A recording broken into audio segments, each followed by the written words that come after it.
Fala rapaziada, boa quarta-feira, mais uma semana que nós estamos aqui para o Isso Não É o Rádio, nosso quadro de esportes, que segue, infelizmente ainda, né? Acho que por descaso meu e seu, né, que a gente não procurou criar ou pensar em nome, segue sem nome ainda, mas estamos aqui mais uma quarta-feira. E aí, como é que você tá? Isso, eu tô bem, graças a Deus, você tá bem? Tô bem feliz, esse final de semana foi muito movimentado, né, vamos se dizer assim, tô bem O final de feliz. semana e a semana já começou meio semana. movimentada, né? Segunda e terça teve vários jogos aí pela Champions League, Sul-Americana e Libertadores. Os times baianos também disputaram o Brasileirão no final de semana e saíram vencedores. E agora vamos falar sobre tudo isso nesse episódio de hoje. A impressão que eu tive nesse final de semana foi que tinha um time da Champions jogando no Brasil quando eu tava assistindo Vitória e São Paulo, porque foi uma das poucas vezes que eu vi a torcida do Vitória gritando olé para o time durante o jogo, porque foi um baile do Vitória com o São Paulo, passe direita de Baralhas, time, aquele segundo gol é maravilhoso, 2 toques na bola, toque me voe, com a torcida fazendo festa. E o São Paulo que praticamente não conseguiu ver a cor da bola, teve jogador expulso, né, de forma direta já no segundo tempo, então o Vitória se aproveitou muito bem disso e conquistou uma vitória muito importante, né, e que empolga, né, o torcedor, né. É isso, o Vitória que tá sabendo utilizar muito bem do seu mando de campo, né? É o quinto melhor mandante da Série A atualmente. Sofreu só 2 gols em 5 jogos, né, dentro de casa. E assim, vem utilizando da sua força, a força da torcida, para conseguir seus resultados. Hoje o Vitória tá na 10ª colocação, se eu não me engano. Não sei se rodou nessa faixa alguma da alteração. E é isso. É o Vitória que se impõe dentro de casa, que joga bem, que consegue fazer suas jogadas com principais jogadores, com o Baralhas, né? Que vem ditando o ritmo do rubro-negro. O Vitória que ainda não sabe vencer sem o Baralhas, que é a grande referência técnica do seu elenco. E é isso. E o contraste, né, do Vitória, que vai muito bem dentro de casa, Sim. é o Bahia, que esse ano virou a chave, né, que ano passado, fora de casa, tinha essa dificuldade, foi muito difícil o Bahia jogar fora de casa, conseguir vitórias fora da Fonte Nova. Esse ano já surpreende com números muito positivos, jogando fora aquele estado, né, da Bahia. É isso, o Bahia que parece nesse ano ter encontrado um equilíbrio entre jogar bem fora de casa e dentro de casa, que é o equilíbrio que todos os times almejam, né? O equilíbrio que tem times que disputam grandes colocações como o Flamengo e Palmeiras, que todos os anos conseguem incomodar os adversários, tanto fora de casa, tanto dentro de casa. E o Bahia parece que nessa temporada, pelo menos no primeiro turno, né? Porque ninguém sabe como que vai acontecer depois das 19 rodadas, depois que vira o turno, tá conseguindo encontrar um grande equilíbrio. O Bahia que só perdeu uma vez fora de casa, ganhou todos os outros jogos e dentro de casa também vem mostrando o resultado, tanto que fez um grande jogo contra o Palmeiras, apesar da derrota, mas que vem conquistando esse equilíbrio e figura nas grandes colocações do Brasileirão, né? Empatado no número de pontos com o Flamengo, por exemplo. E a expectativa não só da torcida, né, mas como da mídia de uma forma geral, é que o Bahia corresponda nessa quantidade menor que vai ter de jogos, o calendário mais encurtado do que Mais a tempo maioria pra se dos preparar, times, né? mais tempo para se preparar, corresponda justamente nesse cenário, né, que é ter um desempenho melhor fora de casa, já é muito forte na Fonte Nova, então é um time que tende, né, pelo fato de ter menos jogos, a gente sabe que no Brasil o time joga praticamente 80 jogos por ano, Sim. é ser um time mais consistente, tanto dentro de casa como fora, que é o que se espera do Bahia, né? Que é um time que está mudando de patamar agora. Então essa consistência vai ser importante nesse processo do Bahia durante o ano E inteiro. é isso, não tem pra onde correr. Pra você conseguir almejar coisas, títulos importantes, se figurar nas grandes colocações do Brasileirão, é constância, não tem pra onde correr. Não adianta você ser absurdamente efetivo em casa e fora de casa não conseguir ganhar a partida de um adversário que, sei lá, tá brigando pelo rebaixamento. Com certeza. Entendeu? Então, é importantíssimo um time que quer almejar coisas grandes no futuro ter esse equilíbrio durante a temporada. Falando em times que estão tentando renascer, tentando buscar o equilíbrio e não está conseguindo, é o time do Santos, né? Que mesmo fora de casa, mesmo dentro de casa, parece que o equilíbrio do Santos é negativo. Exato. Né? Mesmo dentro de casa, não consegue ganhar as partidas, conseguiu bons resultados, Mineiro, por exemplo, né? na semana. Isso, mas chega quando todo mundo tá naquela expectativa, poxa, o Santos vai jogar bem, hoje é a oportunidade do Santos conseguir coisas boas nessa partida, o Santos vai lá e decepciona as pessoas. A impressão que eu tenho vendo o time do Santos jogar desde o ano passado é que eles conseguiram reunir os piores jogadores possíveis com o pior entrosamento possível e colocam dentro de campo pra jogar. I want to assemble a task force of the most dangerous people on the planet. They're bad guys. Worst of the worst. I can't wait to show you my Inacreditável toys. com... Não sei, parece que os caras ou não sabem jogar bola de fato, ou jogadores que sabiam desaprendem a jogar, porque é inacreditável como nenhuma dinâmica funciona, erram fundamentos básicos como passe, domínio, finalização. Isso até... eu tiro até um pouquinho do peso, por exemplo, do Neymar, que eu acho até que jogou bem no final de semana ontem, apesar de ser contra um time praticamente... Amador, né? Semi-amador, ou semi-profissional.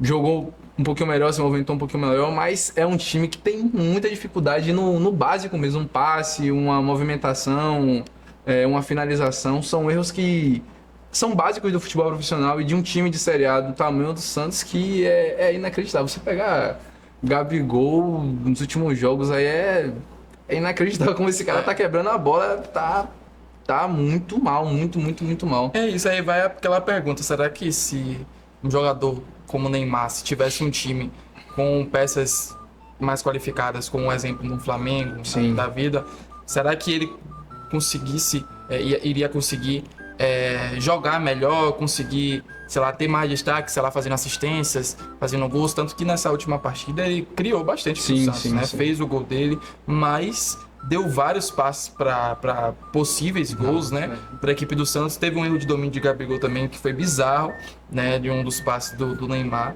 E aí acaba criando uma rusga ali, principalmente com a torcida, né? Porque parece que ele...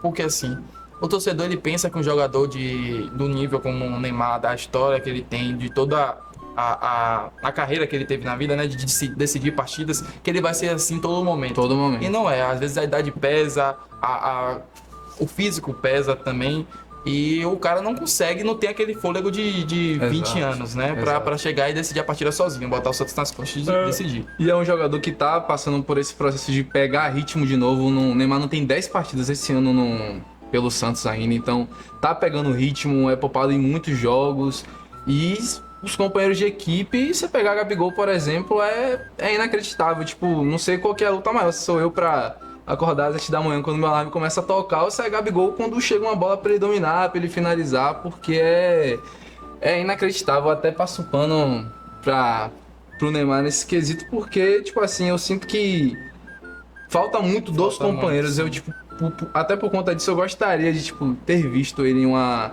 convocação passada ou em algum outro tipo de contexto pra saber se de fato o que já deu ou se é realmente o time do Santos que sabota ele, porque assim é bizarro, é muito abaixo os companheiros. Falando em decidir jogos, falando em um cara que tentou decidir a partida, temos a Champions League. Sim. O Barcelona tentou decidir o jogo, tentou reverter a vantagem que o Atlético de Madrid teve, deu um ânimo no torcedor, fez 2-0 no início do primeiro tempo, mas aí sofreu o gol do Atlético de Madrid no final também, no primeiro tempo. Sim. E aí acabou todas as chances. Teve jogador expulso no segundo, e aí o time parecia que ia engrenar. Teve o Lamine Yamal que teve entrevista coletiva que ele falou que ia tentar reverter o placar, botou a foto do LeBron James Botou a foto no perfil. Não só a foto, como ele tava vestido com o casaco azul igual do LeBron, o óculos igual do LeBron também da coletiva. Então ele criou todo uma atmosfera, ele chamou muito pra si. Eu gosto muito disso do Yamal, inclusive. Que 18 anos apenas. 18 anos, muita personalidade, ele chama pra si a responsabilidade, ele sabe o tamanho, o que ele representa e em quem ele se inspira, né? Em característica tanto dentro de campo como fora de campo também. Então, é muito dele isso, de chamar pra si. Não é a primeira vez que ele faz isso. Ele chama muito pra si essas responsabilidades. E é um jogador que, ao meu ver, pelo menos, não corre do jogo, quer sempre demonstrar que ele é o cara, não de uma forma egoísta, mas Ele sabe do papel dele, sabe da responsabilidade, sabe do que as pessoas esperam dele e ele não foge disso. Ele chama pra si e assume muito bem isso. Ontem não foi o caso, né, do Barcelona passar. É até engraçado você pegar as últimas 10 Champions do Barcelona. Foram 8 vezes que eles foram eliminados no mata-mata, porque 2 foram Europa League. Então, 8 vezes que eles foram eliminados de forma assim, muito. Você pega o recorte de 5 ou 6 muito parecidas. Sim. São jogos que, na maioria, o Barcelona tem o controle até determinado ponto. As coisas começam a dar errado e parece que você não tem essa casca que, por exemplo, o Real Madrid tem em esse determinado momento, que é o maior rival. É uma casca que o Manchester City teve em alguns momentos, que o Bayern, por exemplo, tem. Parece que é um elenco que passou por um processo de transição, mas que vem carregando alguns traumas dos últimos 10 anos da instituição do Barcelona. Parece uma camisa que era pesada antigamente e não pesa mais, né? Exato. Justamente por conta disso, por essa reformulação, muitos atletas jovens no elenco não tem essa malícia, né? Sim. Porque, poxa, um time tá dando 2-0, com a oportunidade de reverter um placar na casa do adversário, né? Chega lá e toma um gol que desampara tudo, porque ter um jogador expulso no segundo tempo, você tendo que buscar o resultado é extremamente ruim, desgastante. E o time parece que não tem mais um mental para reverter, tanto que nos últimos anos, como você falou, não é coisa de o Barcelona perdeu agora dessa forma, nos últimos anos não foi assim. Nos últimos anos repetiam essas atuações bizarras do Barcelona ter uma vantagem e chegar no jogo seguinte com tudo tranquilo e o outro time conseguir reverter. Vimos isso contra a Roma uns anos atrás, o próprio Liverpool. E assim... É contra o Atlético de Madrid, quando você pegar o jogo de 2016 também, algo parecido. Então é um time que realmente precisa... Você vê um atleta de 18 anos, como a minha Yamal, apesar da sua personalidade, apesar de ser atualmente a referência técnica do elenco, ele como um atleta que não fez nem 20 anos ainda, não viveu praticamente quase nada no futebol ainda, ele ser o líder dessa equipe, ser o porta-voz dessa equipe é meio estranho, né? Sim. Porque não tem um capitão ali, um general como vimos nos últimos anos, um Iniesta, um Xavi, o Busquets, o próprio Piqué, que é símbolo de representar a Catalunha em si, não só o Barcelona como time, mas ser uma liderança até política de certo ponto. Sim. E a gente não vê isso no Barcelona atualmente. Teve o vídeo até do Rafinha, né, que viralizou dele depois do jogo, os torcedores, tipo, normal, ficam cornetando ali, né, o jogo foi no estádio do Atlético de Madrid, ele dizendo que foi roubado, foi pra entrevista depois que falou que foi roubado. Acho que também não precisava, acho que provavelmente vai pegar algum gancho aí que a UEFA já gosta de punir quando tem essas manifestações assim claras. Ele fala, foi roubo, ele falou, foi roubado. Deve pegar aí 1 ou 2 jogos, mas totalmente desnecessário. Rafinha que vai mal nas entrevistas demais. Toda entrevista que Rafinha vai é desastre. Falando em roubo, falando em polêmica de arbitragem, temos o jogo do Bahia, né? Contra o Mirassol, que teve a polêmica de arbitragem pelo lado do Mirassol e também pelo lado do Bahia, que teve o pênalti não marcado em Everton Ribeiro. Também teve o lance do gol do Bahia, do segundo gol do Bahia, o gol da virada, que teve lá aquele burburinho com a equipe técnica do time e a equipe técnica do Mirassol pedindo falta no lance. E não é um assunto não dessa semana, mas da outra semana, mas que aquilo lá reverberou nessa semana agora com o julgamento. Você falou de punições da UEFA, a CBF também vai julgar Carlos Santoro, diretor de futebol do Bahia, Rogério Ceni e David Duarte, zagueiro do Bahia, daquele lance, das polêmicas de arbitragem do último jogo, as reclamações, as entrevistas coletivas, tanto a entrevista do David Duarte, tanto a fala registrada na súmula de Carlos Santoro para o árbitro e Rogério Ceni na coletiva. Então os três vão ser julgados no STJD e pode, sei lá, pegar algumas punições, principalmente o jogador David Duarte, que deve ficar alguns jogos aí de suspensão, pelo menos 2, eu acredito. A rapaziada não gosta gosta que respeite a arbitragem durante o jogo. Chega no pós-jogo, não pode fazer nenhum afrontezinho que vai pegar provavelmente algum gancho aí de suspensão ou multa ao clube. E enfim, os caras não tem muito o que fazer, né? Tem que aceitar de bico calado. É isso, né? Ainda é quarta-feira, ainda vai rolar muitas coisas. Hoje tem Champions League ainda. Sim, sim. Vamos ter outros jogos. Hoje tem vitória também na Copa do Nordeste contra o Piauí. Ontem teve Jacuipense que tomou uma saravada do Ceará 4-1 também.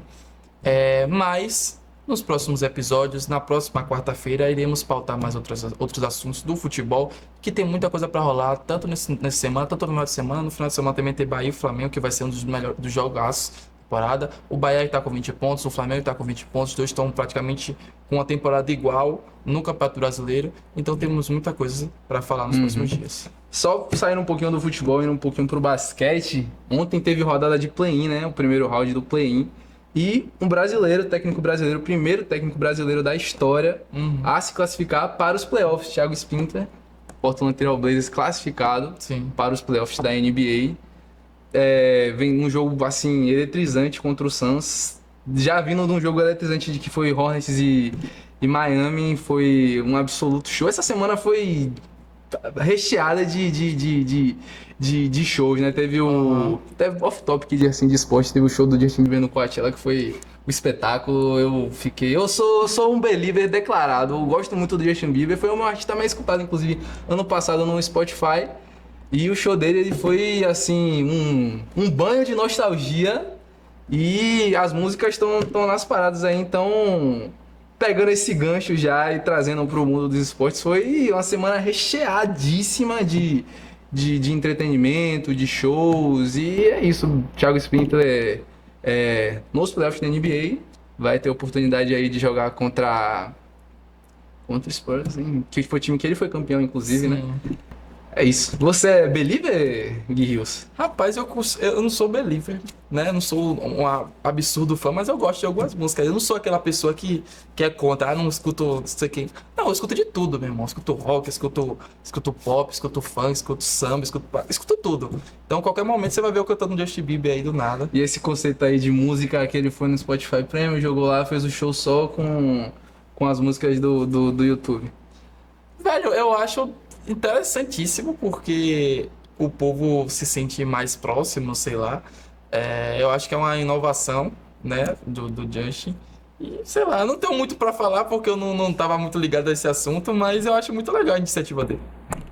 Falando também em mudança, né, voltando pro futebol novamente, temos a primeira técnica mulher da história a figurar numa grande liga europeia, né, que vai comandar a Union Berlim na Bundesliga, que é a Marie-Louise Eta, que vai ser a primeira técnica mulher a assumir um clube das grandes competições da Europa, né? E ela vem assumindo, ela já treinava, já fazia parte Fazia parte da comissão técnica do elenco, e agora ela vai ter essa oportunidade, né, de assumir um clube que está disputando a Bundesliga. Ela tem 34 anos ainda, é uma técnica mulher, ou nova no caso, e é muito interessante. Sim. Esse fato que também mostra a força feminina, né? Claro, no esporte. com certeza. Vemos, principalmente no Brasileirão, árbitras mulheres, tem umas expectativas de ver mulheres se formando como treinadoras também, figurando nas grandes competições e em grandes equipes. É isso aí. É isso aí, rapaziada. A gente vai ficar por aqui essa semana.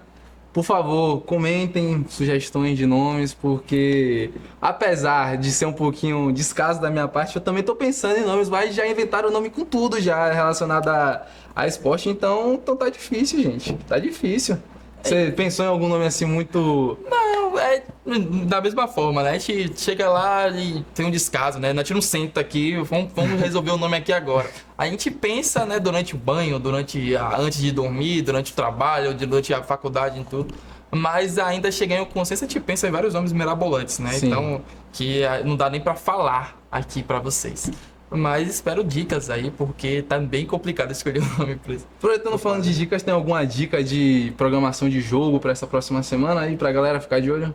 Ah, tá. Como eu falei, hoje tem Champions League. Sim. Tem Real Madrid e Bayern de Munique. Também um jogo que o Real Madrid tá chegando com a desvantagem contra a equipe do Bayern. Vai tentar uma remontada. Final de semana Tem Bahia e Flamengo, que vai ser um dos melhores jogos, os jogos da Brasileirão, é jogo de disputa pelas primeiras colocações do Campeonato Brasileiro. Também temos outras partidas, então, que eu não vou listar aqui, porque senão passaria horas falando. Mas teremos outras partidas, teremos os times na Libertadores, né? Teremos Corinthians e Santa Fé, teremos Fluminense e Independente Rio. Eita, que time é esse, meu Deus? Tá, do Rivadavia. Então, fiquem ligados nos próximos dias. Na próxima quarta-feira a gente vai pautar sobre tudo isso, dos jogos mais importantes, dos erros de arbitragem que toda semana está tendo, infelizmente, da Champions League também, dos resultados de quem passou para as semifinais. Então, fiquem ligados nos próximos episódios. Só pegando esse gancho aí do time que você ficou confuso aí, que o Vasco ontem perdeu pro Audax italiano, que é um time do Chile. Ou seja, Audax é o nome do time daqui do Brasil, só que é o Audax italiano, que é do Chile. É um time... E o Vasco perdeu para esse time. Inacreditável. Gente, hoje tem Golden State Warriors contra Clippers pela NBA. Assistam o jogo do play-in. Vai ser um espetáculo. Stephen Curry contra Kawhi Leonard. Então, esse roteiro você não pode perder na NBA. É reedição de finais. Então, assistam porque vai ser... Até pra você que não gosta de NBA, hoje é um dia de você assistir pra se entreter com esse jogo. E como o Rio já passou a cal de todos os roteiros aí pra essa semana de futebol, eu vou dar um aqui, off futebol, pra quem gosta de cinema, vão ao cinema assistir tanto Devoradores de Estrelas como o drama da Zendaya com Robert Pattinson, porque vale muito a pena, é muito bom e vocês não vão gastar o seu dinheiro em vão. Se gastarem, não gostarem, podem vir aqui me cobrar nos comentários, porque é engajamento pro vídeo, então tá tudo certo. É isso, deixem um like, compartilhem, deem a sugestão de nomes, pelo amor de Deus, e a gente se vê na próxima quarta, né? É isso. Tchau, tchau, gente.